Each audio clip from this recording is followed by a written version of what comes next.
Clara had lived in the shadow of a question mark for 12 years. It was a permanent resident in her small, two-bedroom house, the same house she had grown up in. It occupied the empty space at the dinner table, echoed in the silence of her brother's untouched bedroom, and settled like a fine layer of dust on every photograph of his smiling, 15-year-old face. The question of what happened to Leo was not just a part of her life. It was the gray, unchanging sky under which she lived it. Her world had shrunk after he vanished. She had been 18, on the cusp of leaving their sleepy, unremarkable town for college and a life she had imagined as vibrant and full of color. But Leo's disappearance had leached the color from everything. The search parties, the grim-faced police officers, the tearful neighbors bringing casseroles. It all faded into a monotonous blur of grief and futility. The official story, the one that settled over the town like a shroud, was that Leo, volatile and angry after a stupid fight with his friends at a bonfire in the woods, had simply run away. He had stormed off into the night and just kept going. Clara had never truly believed it. Leo was impulsive, yes. He had a temper that could flare like a struck match, but it always burned out just as quickly. The idea of him abandoning his entire life, abandoning her, felt fundamentally wrong. It was a piece of a puzzle that had been forced into the wrong spot, leaving the entire picture warped and incomplete. But with no evidence, no leads, and no body, her gut feeling was just that, a feeling. It was an insubstantial thing to pit against the cold, hard fact of his absence. So she had stayed. College was deferred, then forgotten. She took a quiet job at the local library, the silence of the stacks a welcome respite from the noise in her own head. She married Mark, a kind, steady man who understood the geography of her grief and knew which areas were too treacherous to tread. They lived in her childhood home because the thought of leaving it, of packing up Leo's things, felt like a betrayal. Life went on, a quiet, meandering stream, but the great, dark lake of Leo's absence was always there, unmoving and profound. The call came on a Tuesday, a day as gray and ordinary as any other. It was the high school, the same one she and Leo had attended. The principal, a woman named Mrs. Albright who Clara only knew vaguely, was on the line. Her voice was professionally gentle. The school was undergoing a massive renovation, she explained. They were finally tearing out the old, decrepit B-wing lockers, the ones that had been rusting in place for decades. We're allowing former students or their families to collect any remaining contents, if they wish, Mrs. Albright said. It's mostly just old textbooks and forgotten gym clothes, I'm afraid. But we found the master list of assignments from that era. Your brother, Leo Vance, was assigned locker B 47-inch. Clara's breath caught in her throat. Locker B 47. She remembered it.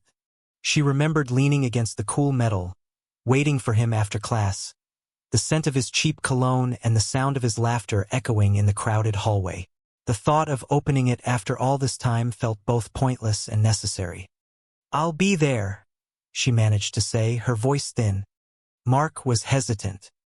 He stood in the doorway of their kitchen, his face etched with a familiar concern. Clara, what do you expect to find?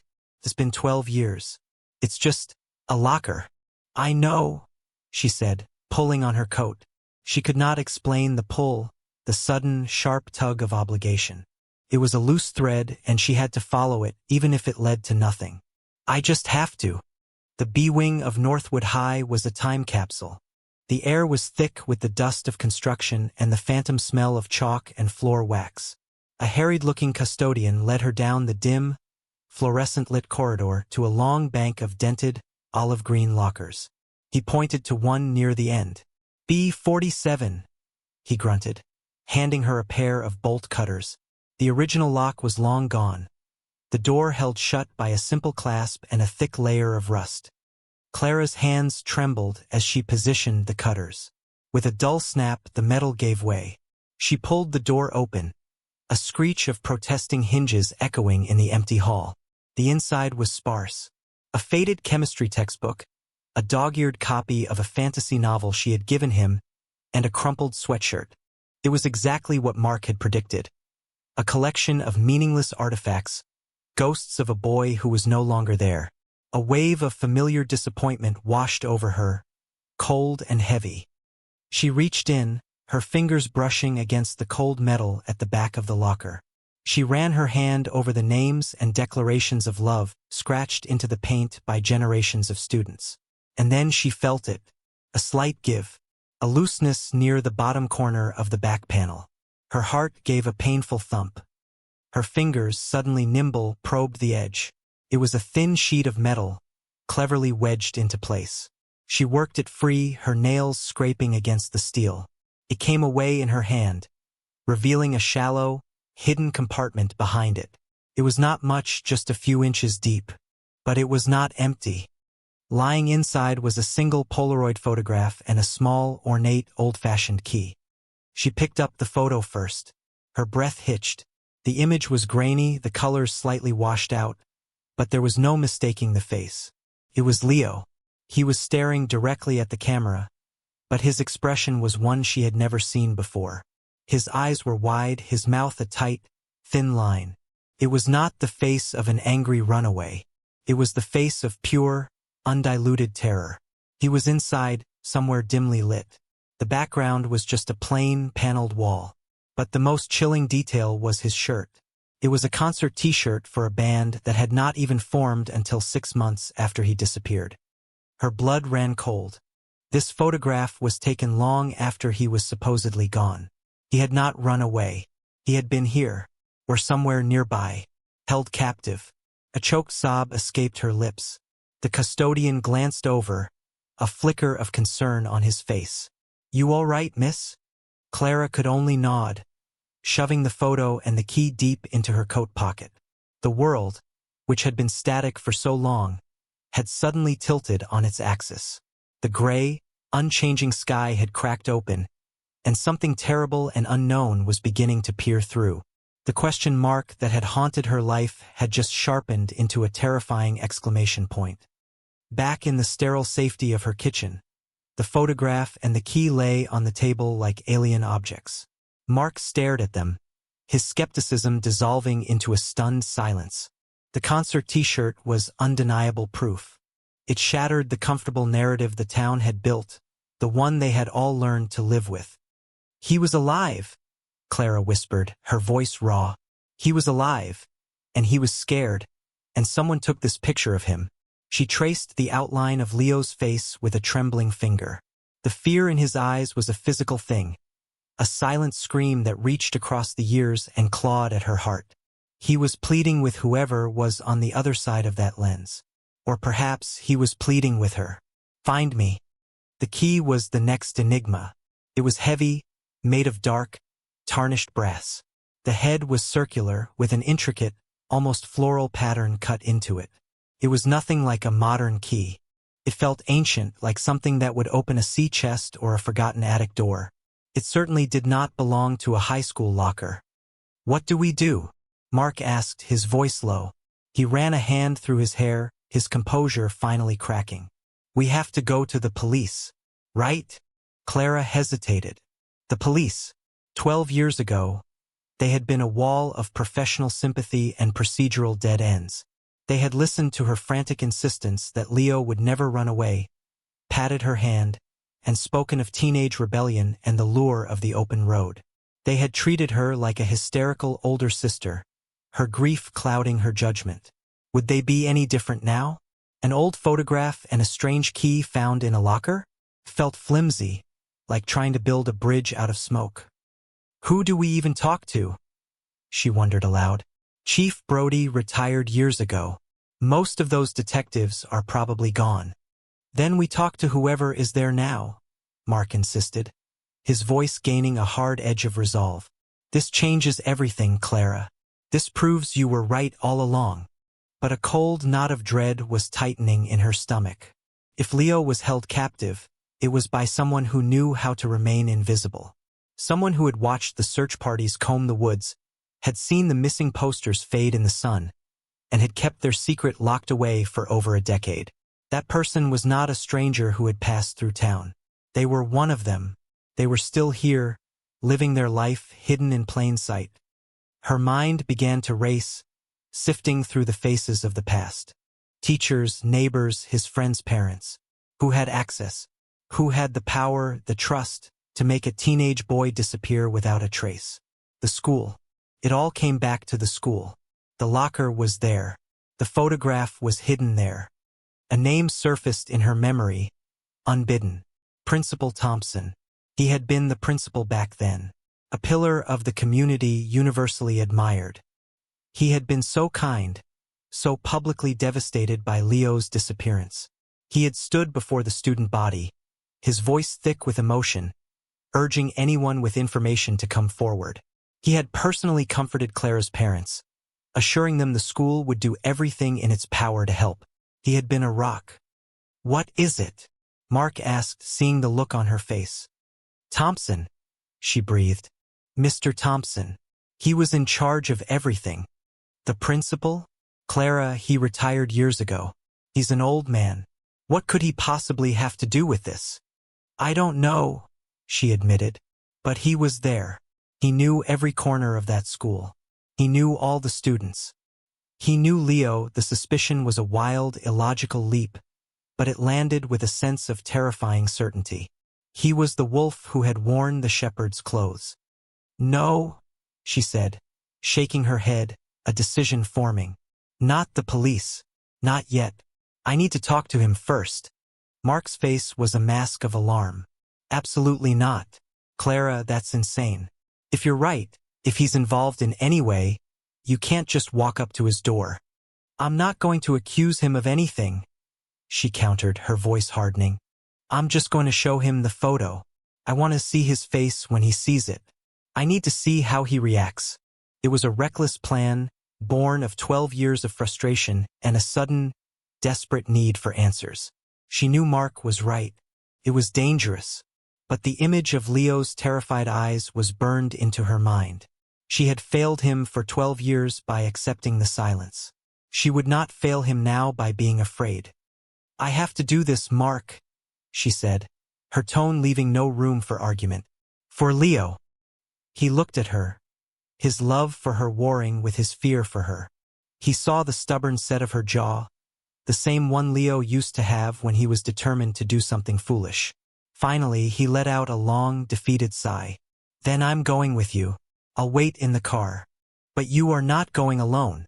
Her resolve wavered in the face of his plea. "Mark, maybe you're right. Maybe this is a bad idea." "I'm scared." "Of course you are," he said, his voice softening as he pulled her into an embrace.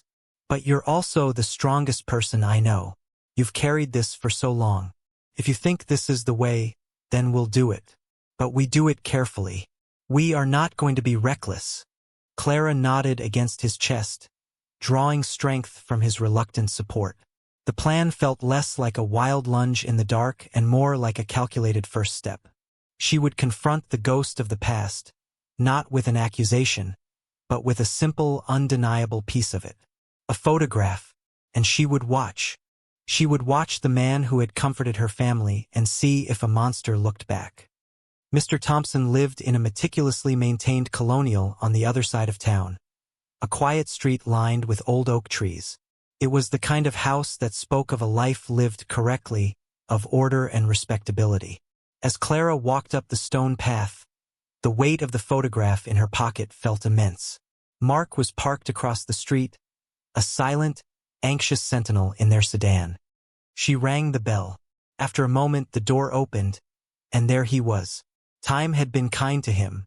His hair was white now, and fine lines bracketed his eyes. But he still had the same erect posture, the same calm, benevolent air she remembered. He looked more like a beloved grandfather than a potential monster.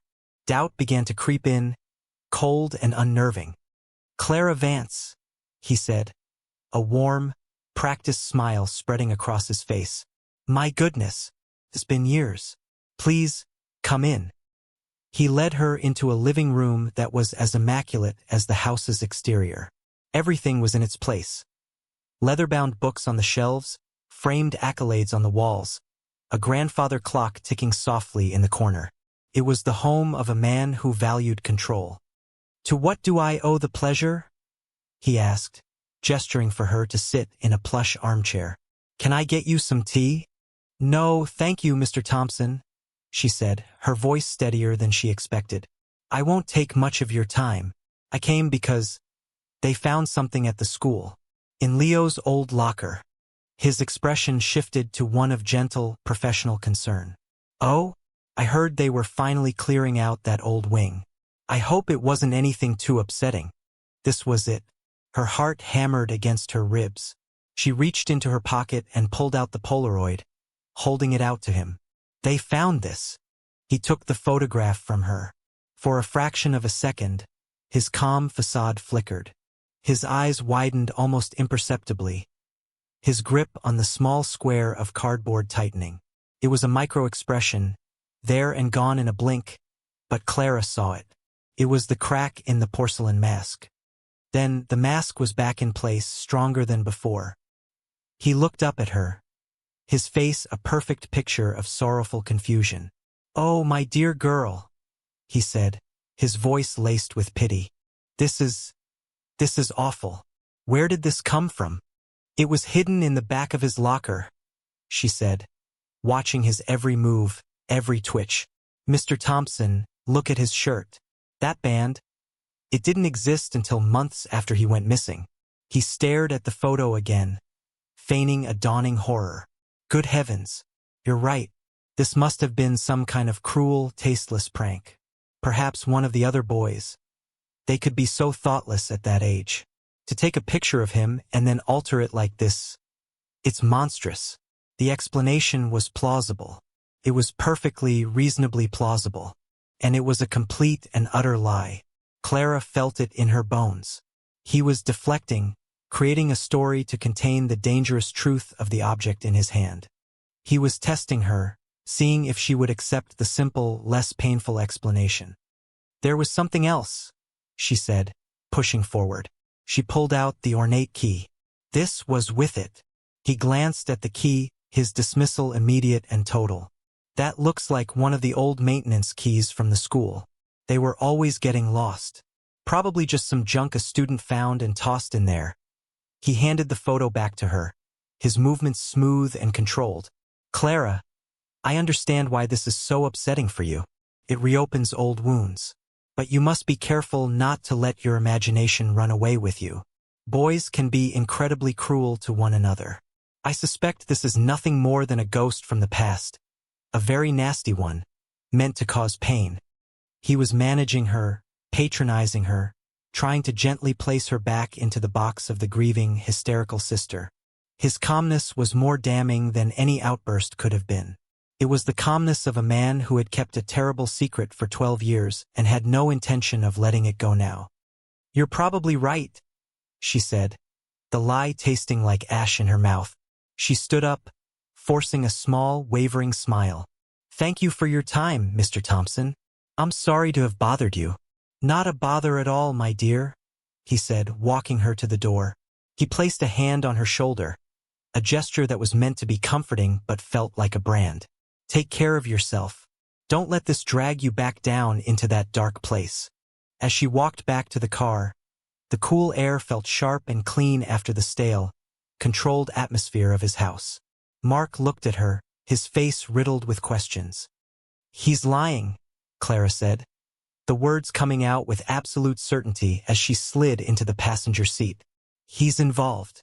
I saw it in his eyes. He's involved." The drive home was silent, the air thick with the implications of what she had just done. She had prodded the monster, and the monster had smiled back at her. The initial, wild suspicion had now hardened into a terrifying conviction. Mr. Thompson was not just a liar. He was the keeper of her brother's fate, and he thought he had successfully sent her away, back into the quiet fog of her grief. He was wrong. The fog had burned away, and for the first time in 12 years, Clara could see the path forward. It was dark and dangerous, but it was a path, and she was going to follow it no matter where it led. The key was the only piece of the puzzle that Thompson had dismissed outright, and that made it the most important. Clara sat at her kitchen table for hours, turning the heavy brass object over and over in her hands. He had called it an old maintenance key from the school, But the explanation felt too quick, too convenient. Her instincts screamed that it was more than that. She took a high-resolution photo of it and started searching online. Antique brass key, floral head key, vintage skeleton key. She scrolled through endless images of similar objects, most of them tied to old furniture, chests, or lockboxes. Nothing seemed to match exactly. Then, she narrowed her search to local history, looking for architectural details of old public buildings in their county. Days blurred into a series of dead ends. Mark watched her, his anxiety a palpable presence in the house. He made sure she ate, brought her tea, and sat with her in silence, his support unwavering even as his worry grew. He saw the old, haunted look returning to her eyes, but this time it was sharpened with a hunter's focus. It was a small notation in a digitized town planning document from the 1950s that finally gave her a lead. It mentioned a standardized lock system used for all auxiliary buildings on municipal properties, including the school. The locks were from a company called Merrimack Ironworks, known for their distinctive, durable brass mechanisms. The document included a grainy schematic of the key design. It was a perfect match. Thompson had been right in a way. It was a maintenance key, but not for a random locker. It was a master key for the school's auxiliary structures, the groundskeeper's office, the generator housing, and the old, half-forgotten maintenance shed at the far edge of the school property, bordering the woods. The woods, the place where Leo was last seen. A chill, sharp and electric, shot down Clara's spine. The shed had been there for as long as she could remember. A squat, windowless brick building that was little more than a glorified garage for lawnmowers and athletic equipment. It was isolated, tucked away behind the sports fields, a place no student ever had a reason to go. It was the perfect hiding spot. This was it. This was more than a gut feeling. This was a concrete connection, a physical object that tied her brother's last known location to a secret place on school grounds, a place the principal would have had unfettered access to. She knew she could not go alone. This was the point of no return, the moment her amateur investigation had to cross the line into official territory. She had to convince the police. She couldn't just call the front desk. They would dismiss her as a crank.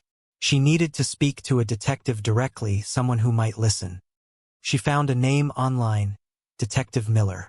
He was relatively new to the force, promoted to the detective bureau only 2 years prior. He had no connection to the original, botched investigation. He was a blank slate. Taking a deep breath, she dialed his direct extension, her heart pounding a frantic rhythm against her ribs. To her surprise, he took the call. His voice was calm, professional, and weary, the voice of a man who had heard 1,000 stories. Clara poured hers out in a torrent, trying to keep the emotion from her voice, laying out the facts as clearly as she could. The locker, the photograph, the date on the t-shirt, her visit to Thompson, his unnerving calm, the key, the schematics, the shed. There was a long pause on the other end of the line. Clara held her breath, expecting dismissal, expecting to be told, gently, that she was connecting dots that were not there. "Mr. Thompson?" Miller said finally, a note of surprise in his voice. "The retired principal? He's practically a town saint. That's why no one would ever suspect him." Clara pressed, desperation creeping in. "Please, detective. I know it sounds crazy, but the key, it's for that shed. I feel it. Something happened there." Another pause. "Okay, Miss Vance," he said, his tone shifting from skeptical to cautious. "Okay, your theory is speculative, but the photograph is a tangible piece of new evidence. I can't authorize a search warrant for a respected citizen's home based on a gut feeling, but the shed on school property is a different story. It's a gray area. Just meet me there," Clara begged. "You don't even have to do anything. Just look at it. See for yourself." Miller sighed. "All right, I'll meet you, but you are not to go near that shed alone. Do you understand me? Wait for me in the school parking lot.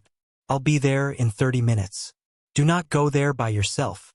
But 30 minutes felt like a lifetime. The adrenaline surging through Clara's veins was a potent cocktail of fear and fierce, protective urgency. The image of Leo's terrified face swam before her eyes, and it was overlaid with a new, even more terrifying thought. What if Leo wasn't the only one? What if Thompson had done this before or since?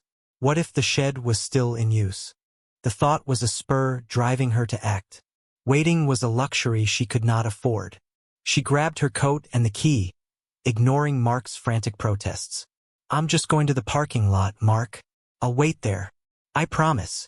But she was lying to him and to herself.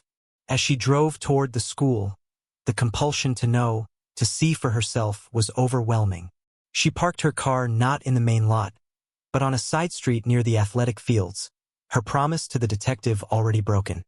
The late afternoon sun was beginning to sink, casting long, distorted shadows across the deserted fields. The air was cool and damp.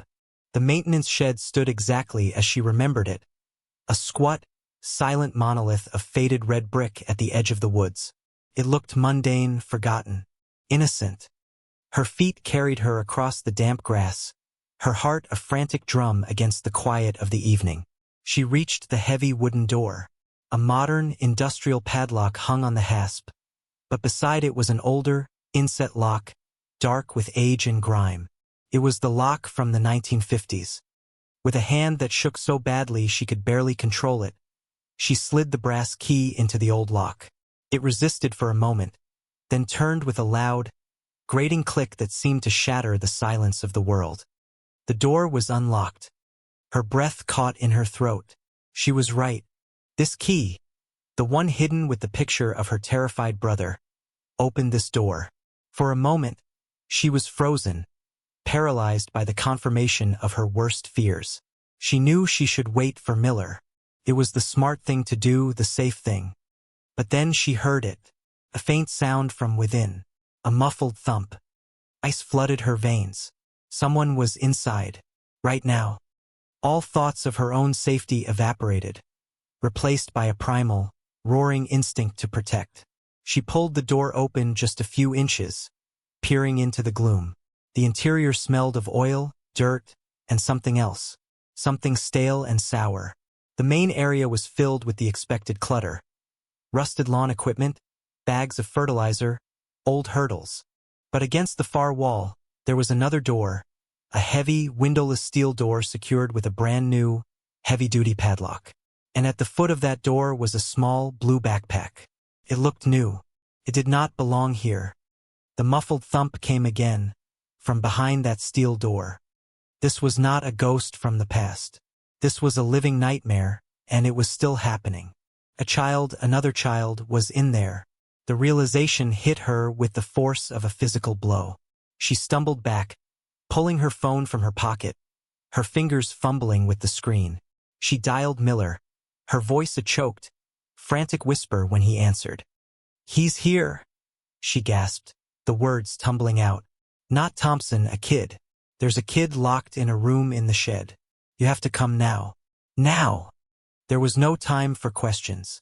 Miller's voice was suddenly sharp, authoritative. "I'm 2 minutes out, Clara. Get away from the shed. Go back to your car and lock the doors. Do not engage. Do you hear me?" But Clara couldn't move. She was rooted to the spot, her eyes fixed on that steel door, her mind screaming with the thought of the child trapped behind it.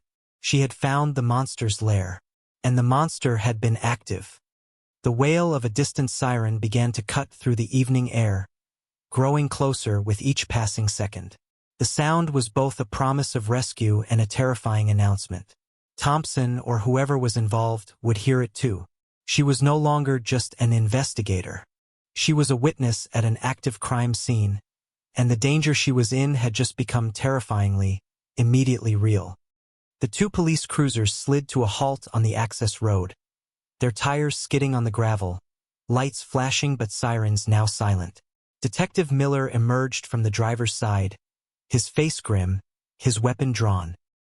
He saw Clara, pale and trembling near the open door of the shed, and his expression hardened with a mixture of anger and concern. "I told you to wait," he commanded, his voice low and urgent as he and his partner approached, moving with a tense, professional purpose. "There's a boy in there, Clara whispered, her voice cracking. She pointed a shaking finger at the steel door inside. I heard him. He's locked in that room. Miller peered into the shed, his gaze sweeping over the interior before settling on the heavy padlock. He saw the new-looking backpack on the floor. His eyes met his partner's, a silent, grim understanding passing between them. Clara's wild theory had just crashed into a horrific reality. Get back to the cars, ma'am, his partner said, his voice firm but not unkind, gently guiding her away from the building. Now! Clara stumbled back, her legs feeling like they were made of water. She watched as they radioed for backup and then, without waiting, retrieved a pair of heavy bolt cutters from their trunk. The sound of the thick steel shackle snapping under the force of the cutters was brutally loud in the twilight quiet. They pushed the steel door open. For a moment, nothing happened.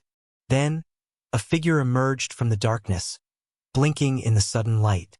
It was a boy, no older than 16, gaunt and pale, his eyes wide with a mixture of terror and disbelief. He looked at the uniformed officers as if they were apparitions. It's okay, son, Miller said, his voice gentle. You're safe now. The boy flinched, his gaze darting around wildly, as if expecting someone else to appear. Miller and his partner quickly guided him out into the fresh air, wrapping a blanket around his trembling shoulders. But their work was not done. Miller stepped into the room. He was only in there for a minute before he re-emerged, his face ashen, his jaw tight with a cold fury Clara had never seen on another human being. He looked at her, his eyes full of a terrible knowledge. It's not just a room, he said, his voice barely a whisper. There's a staircase. It goes down. More units were arriving now, their flashing lights painting the trees in strobing blues and reds. The scene was transforming into a major police operation. Clara stood by her car, wrapped in a blanket someone had given her, watching the nightmare she had unearthed unfold. She saw them bring the boy over to an ambulance. She caught his eye for a second, and in his haunted gaze, she saw her brothers. An evidence team, clad in white overalls, descended on the shed. Miller walked over to her, his face a mask of grim duty. We have to go get him, he said. We're going to Mr. Thompson's house right now, he paused, looking at her, his expression softening slightly. You did this, Clara. You saved that boy's life. The words were meant to be a comfort, but they landed with the weight of stone. She had saved this boy, yes, but she had been 12 years too late for Leo. They apprehended Thompson at his immaculate home. He was in his study, reading a book, a cup of tea steaming at his elbow. When the officers entered, he showed no surprise, no fear, no anger. He simply closed his book, placed it carefully on the table, and stood up. His face was a placid, unreadable mask. It was the calm of a man who knew the game was over and had decided on his final move. He said nothing as they put him in handcuffs, his silence more chilling than any confession. The full horror of what was hidden in the maintenance shed was revealed over the next few hours, in the cold, sterile environment of the police station. The basement beneath the soundproofed room was not just a cell. It was a den, a meticulously organized archive of depravity. They found files, dozens of them. Each one contained photographs, personal details, and notes on vulnerable students from Northwood High, stretching back nearly 30 years. Boys and girls who were troubled, who came from broken homes, who were prone to outbursts. Children whose disappearance could be easily explained away as running off. They found videotapes, neatly labeled with dates and initials. And they found ledgers, detailing payments and transactions. Thompson was not a lone predator. He was a broker. He used his position of trust, his intimate knowledge of the student body's struggles and secrets, to identify and procure victims for a ring of other powerful men in the region. He was the gatekeeper to a secret, subterranean market of human suffering. Leo's file was there. His initials were on one of the tapes, and in the margin of his file, a single cold notation written in Thompson's neat, precise hand. Resisted. Terminated. Site B. Clara felt the world dissolve into a gray, roaring static. The confirmation was a physical agony, a final, brutal blow that extinguished the last, foolish ember of hope she had unknowingly harbored. Leo had fought back. Of course he had. He had fought, and it had cost him his life. The rescued boy, whose name was Daniel, began to tell his story from a hospital bed. He had been struggling in school, his parents going through a messy divorce. He was acting out. Principal Thompson, long retired but still a revered figure who volunteered to mentor troubled youth, had taken an interest in him. He had offered him guidance, a place to escape, an ear to listen. He had groomed him with patience and terrifying expertise. Daniel described the shed, the hidden room. He spoke of Thompson's chillingly calm demeanor, the way he would talk about discipline and betterment while locking the steel door. He confirmed the existence of the others, the men Thompson would bring to the basement. He did not know their names, only that they were old and rich, and that Thompson called them members of the board. He also told them what he knew about Leo. Thompson had used Leo as a cautionary tale. He had a photograph he would show them, a Polaroid of a terrified boy. "This is what happens when you defy the program," Thompson would say. He had potential, but he was stubborn. A waste. The photograph found in the locker was not a plea for help left by Leo. It was a tool of control, a trophy Thompson had kept. He must have taken it from the shed at some point, perhaps to show another victim, and then stashed it in the locker, a place no one would ever think to look, forgetting it was there. It was a single, arrogant mistake in a decades-long career of meticulous evil. The debriefing at the station felt like a fever dream. Clara sat beside Mark, her body numb, her mind reeling. Detective Miller sat opposite them, his face etched with exhaustion and disgust. He laid out the facts, the scope of the conspiracy they had just uncovered. Thompson was talking, not confessing, but calmly explaining the logistics of his operation as if he were detailing a school budget. He saw his actions not as evil, but as a form of curation, of providing a service. His depravity was so profound it bordered on the surreal. "We found Site B," Miller said, his voice low and heavy. He did not need to elaborate. They had found Leo. He was buried on a piece of remote, wooded property Thompson owned miles out of town. A dry, racking sob broke from Clara's chest. Mark pulled her close, his own tears falling silently. The question mark was gone. The 12-year-long ambiguity that had defined her life had been replaced by a truth so monstrous it was almost impossible to comprehend. The search was over. Her brother was coming home, but he was coming home in a box. The weeks that followed were a blur of headlines, arrests, and a town tearing itself apart.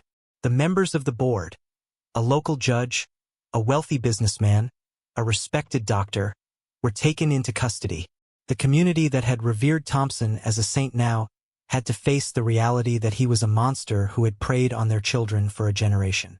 The foundations of trust that held the small town together had crumbled into dust. For Clara, the external chaos was a distant noise. Her world had shrunk to a single, sharp point of grief. They held a funeral for Leo, a proper one this time. The whole town came, their faces a mixture of sorrow and shame. Standing at his graveside, under a pale, watery sun, Clara felt a strange sense of peace settle over her. It was not a happy peace, but a grim, quiet one. The peace of a duty fulfilled. She had found him. She had given him his name back. She had pulled his story from the suffocating silence. Months later, the legal proceedings were well underway. A slow, grinding machine of justice. Daniel, the boy from the shed, was living with an aunt in another state, beginning the long, arduous process of healing. He and Clara had spoken on the phone a few times. They were two strangers bound together by a shared darkness, their lives forever intertwined by the actions of one evil man. One crisp autumn afternoon, Clara stood in Leo's room. For the first time in over a decade, she did not feel like a trespasser. The room was no longer a shrine to a question. It was a memorial to a boy she had loved. She began to pack his things, not with the agonizing pain of letting go, but with the quiet reverence of preserving a memory. She was not erasing him, She was finally allowing him to rest. Mark stood in the doorway watching her. "Are you okay?" he asked softly. Clara looked up, a small, sad smile on her face. "I think I will be," she said.